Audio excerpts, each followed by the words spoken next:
City Council's Community and Culture Committee. Welcome councillors, staff and media and those in the public forum, in the public gallery. We have two speakers for the public forum, Finn Boyle and Nicolau Cockerell, both reporting back on their experience of the Aspiring Leaders Forum. Gentlemen, the floor is yours.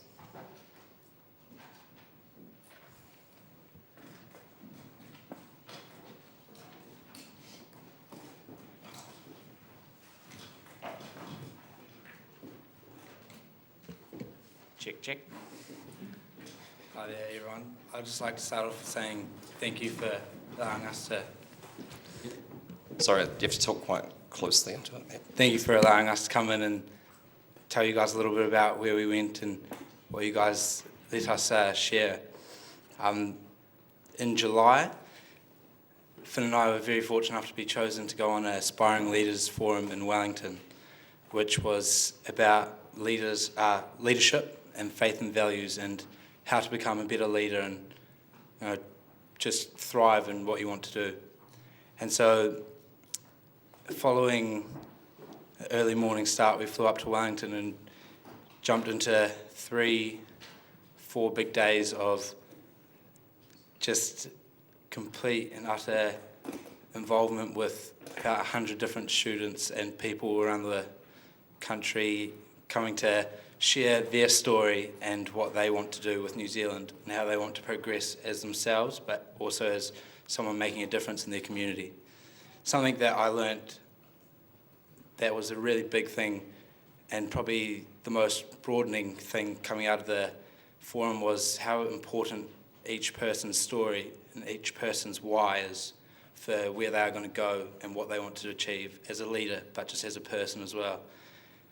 One of my favourite speakers at the forum was Judge Andy Beecroft. He spoke at Parliament when we stayed there, and he spoke about where he was from, how he progressed as a judge, but also as a person.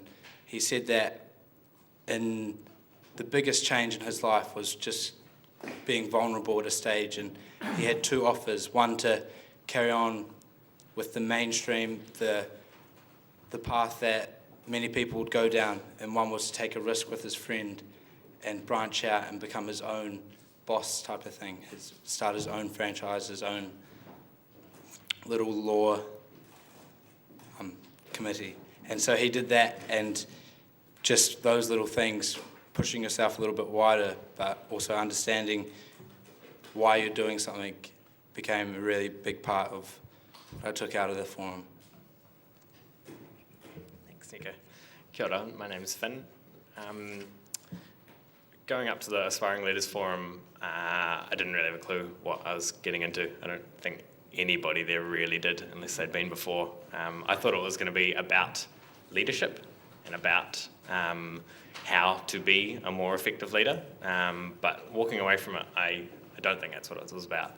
To me, it was about bringing people together who happen to be in roles of leadership, positions of responsibility in their communities and their workplaces, whatever it might be.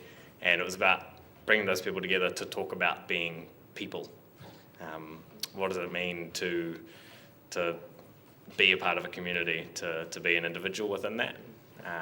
And something that I came away from it with was a really deep appreciation for the value of diversity, of understanding the differences that people have and what we can gain from those things, from understanding those on a really meaningful level. And a theme that I saw running through the whole forum was around the value of cultural diversity, of bilingual ability for New Zealanders, and appreciation of a multicultural New Zealand. Greg Fleming is one of the founders of the forum, and he spoke on the final day and had an opportunity to really tie things all together. And he spoke very, very fluidly between Te Reo and English, and it was kind of the first time I'd ever really seen Pakeha like myself do that with meaning, without it being a kind of a tokenistic gesture, I thought, and that really struck me. He presented a really powerful challenge to that we can all learn today, and that the value there is not just about not just about appeasing kind of formalities around the integration of Māori culture in Te Reo, but actually truly seeing value in it, and what we can all gain from that. From understanding Te Reo Māori comes an understanding of Te Ao Māori, the Māori worldview, and the value to me in that is a deep appreciation for the land, the environment that I rely on, that we all rely on, and that Te Ao Māori has ways of communicating that I feel English completely lacks in my experience. So I've walked away from the Aspiring Leaders Forum with a need to learn Te Reo and an inspiration to do so. And that has been a really lasting effect from it. Yeah. So I think the importance of having young people go to this forum is that it's an opportunity that it's not shone on everyone type of thing. And I felt very privileged to be chosen. And once you were standing in front of all these people or listening to these amazing leaders in their fields, it was something that it won't happen again type of thing. And it was something that we'll carry on to reflect on and think when you're in a tough time or trying to progress in a field, that these people have done it as well, and being a part of that opportunity, being a part of that, which is something that you can't really put a price on, something that I value very highly and hope to value and know I will value throughout the rest of my journey type of thing. I'd just like to thank you guys again for that.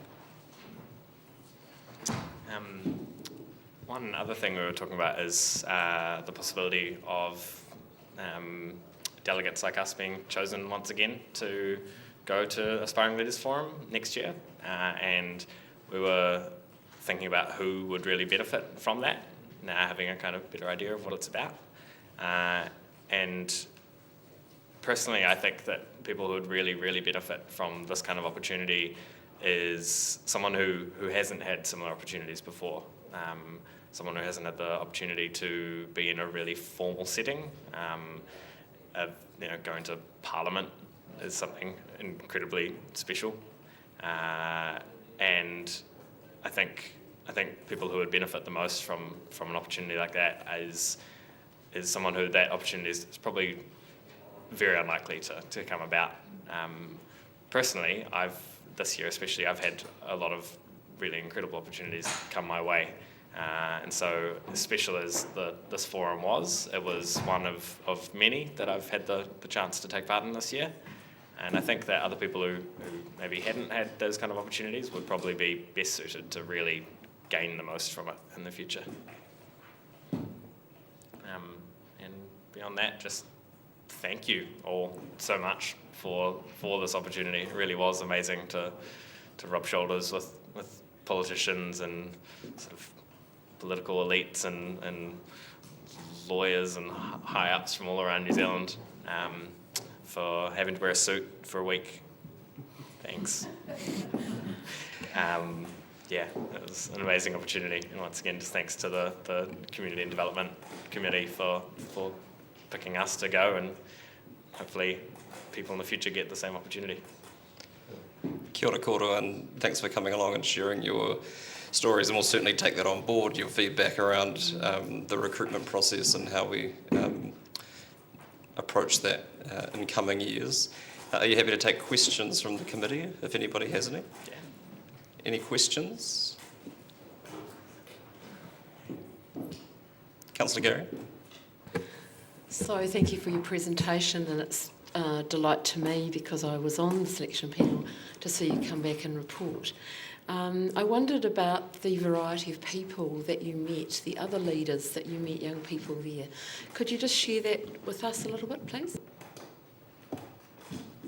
Any thoughts?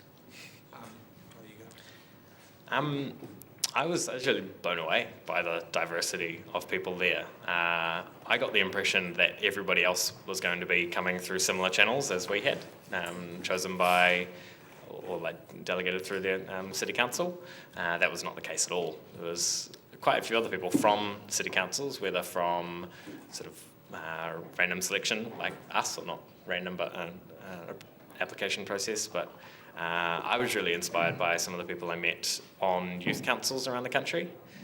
Sarah Colcord from the Manarewa Community Board. I got to spend a lot of time with her, and she was amazing.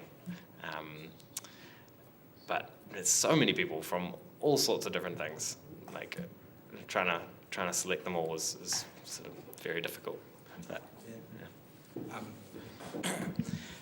I thought it was really cool coming into this, being quite young, having all the different age groups that were there present. The age groups round from 18 to 50, and that was all there learning and sharing what they have learnt.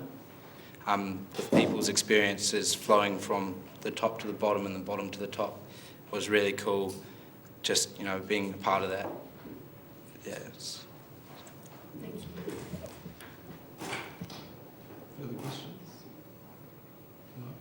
You're free to go, gentlemen. Thank you.